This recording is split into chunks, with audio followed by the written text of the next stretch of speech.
জান্নাতে তো আসলাম কিন্তু চাবি নাই, কি নাই? চাবি নাই। এবার আল্লাহ বলে, ও বান্দারে তুমি কি হাদিস পড়ো নাই? মিফতাহুল জান্নাতিস সালাত। নামাজটাই হলো তোমার বেহেশতের চাবি, নামাজটাই হলো তোমার জান্নাতের চাবি। তোমার কাছে যদি নামাজ না থাকে আজীবন পর্যন্ত তুমি জান্নাতের তালা খুলতে পারবা না। আমার ভাইয়েরা, অর্থাৎ এখানে বোঝা গেল আমরা যদি নামাজ না পড়ে শুক্রবারের নামাজ পড়ে আমরা জান্নাতে যেতে চাই, আমাদের জান্নাতে যাওয়া হবে না, এটা আমাদের স্বপ্নই থেকে যাবে, এটা আমরা বাস্তবায়িত করতে পারবো না। কথা বলেন ঠিক কিনা? আমার ভাইয়েরা, ফজরের সময় আমাদের মসজিদে মুসল্লি নাই, আবার রাত 12টা বাজলে টিভি দেখার কোনো অভাব নাই, ঠিক না বলেন? আমার ভাইয়েরা, রাত 1টা 2টা পর্যন্ত আমরা মুসলমানেরা টিভি দেখতে পারি, খবর শুনতে পারি, কিন্তু মাগার মুসলমান ফজরের সময় উঁচু করে এতটুকু কষ্ট করে নামাজটা পড়বো তার মতো বিবেক বুদ্ধি নাই। আমার ভাইয়েরা, নামাজ আমরা এখনো পড়ি না। আমার অনেক চাচারা, আমার অনেক মুরব্বীরা বয়স হয়ে গেছে অনেক, তারপর নামাজ পড়ে না, দুনিয়ার কোনো খেয়াল নাই।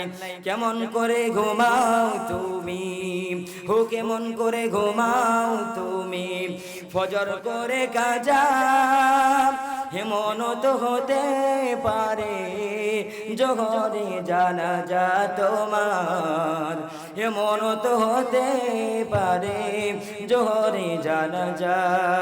কেমন করে ঘুমাও তুমি, কেমন করে ঘুমাও তুমি, ফজর করে কাজা এমন তো হতে পারে, জোহরে জানাজা তোমার, জোহরে জানাজা হতে পারে কিনা বলেন? আমার ভাইয়েরা, আজকে আমরা বয়সের দিকে লক্ষ্য করব না, আমরা দুনিয়ার দিকে লক্ষ্য করে আমাদের জীবন যাপন আমরা পালন করছি। দুনিয়া, আমরা দুনিয়ার লোভে পড়ে আখিরাতকে ভুলে গেলাম, কবর হাসর মিজান এগুলাকে আমরা ভুলে গেলাম। পাশে কবরস্থানকে জিজ্ঞেস করো, ও মাইয়েতরা তোমরা কেমন আছো? তারা বলবে আমরা ভালো নাই। আজকে যার লাগে, সন্তানের লাগে, সম্পদের লাগে, দুনিয়ার লোভে আজকে আমরা নিজের জীবনকে হারাইলাম। সন্তানের জন্য আমরা কত কিছু করলাম, সম্পদের জন্য আমরা কত কিছু করলাম। আল্লাহ তাআলা সেদিন বলবে, বান্দারে ইয়া আইয়ুহাল ইনসানু মা গররাকা বিরাব্বিকাল কারীম। ও বান্দা, যেই সন্তানের কারণে, যেই সম্পদের কারণে, যেই দুনিয়ার কারণে, যেই দলের কারণে আজকে তুমি আমি রব্বুল আলামিনকে ভুলে গেলা, মনে রাখো রে, মনে রাখো বান্দা, সেই দল তোমাকে, সেই দুনিয়া তোমাকে, সেই তোমার সন্তান, সেই সম্পদ তোমাকে ধ্বংসের দিকে নিয়ে যাবে, ধ্বংসের দিকে নিয়ে যাবে। কথা বলেন ঠিক কিনা? এটা আমি বলি নাই, এটা আমার রব্বুল আলামিন বলেছেন, বলেন ঠিক কিনা?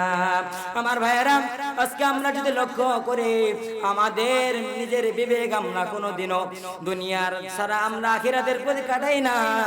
আমার ভাইয়েরা, আল্লাহ তাআলা কিন্তু বললেন, ক্বালু লাম নাকু মিনাল মুসাল্লিন।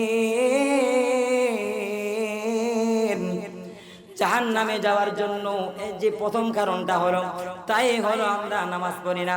ক্বালু লাম নাকু মিনাল মুসাল্লিন। জাহান্নামীরা উত্তর দিবে, ও জান্নাতীরা রে, আমরা দুনিয়ার জীবনে কোনোদিন মসজিদে যাই নাই, আমরা নামাজ পড়ি নাই, 5বার আমাদেরকে ডাক দেওয়া হয়েছিল, এক ওয়াক্ত আমরা মসজিদে যাই নাই। কথা বলেন ঠিক কিনা? 5বার ডাক দিয়েছে, এক ওয়াক্ত যাই নাই, এমন মুসলমান মনে হয় আমিন পারায় নাই, না থাকতেও পারে, কিন্তু আমাদের ভুল্লি বাসিতে অবশ্যই আছে। সেই জন্য আমি বলছি, আমার ভাইয়েরা, আল্লাহ তাআলা বললেন, বান্দারে তুমি জেনে রাখো, তোমাদেরকে আমিও কিন্তু আগেই বলে দিলাম, ক্বালু লাম নাকু মিনাল মুসাল্লিন। নামাজ না পড়ার কারণে কিন্তু তোমাকে জাহান্নামে যাওয়া লাগবে। কথা বলেন ঠিক কিনা?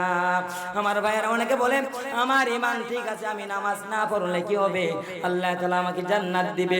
ও ভাই, ও দাদা, ও চাচা, ও চাচি, হাত দিয়ে আমি বলে যাই, নামাজ যদি না পড়ো, ঈমান তোমার যদি ঠিক থাক, আল্লাহ তাআলা রব্বুল আলামিনের কাছে তোমার 1 পয়সা দাম নাই। কথা বলেন ঠিক কিনা? আমার ভাইয়েরা, এই নামাজ কত গুরুত্বপূর্ণ। আল্লাহর নবী, বিশ্ব নবী, রহমান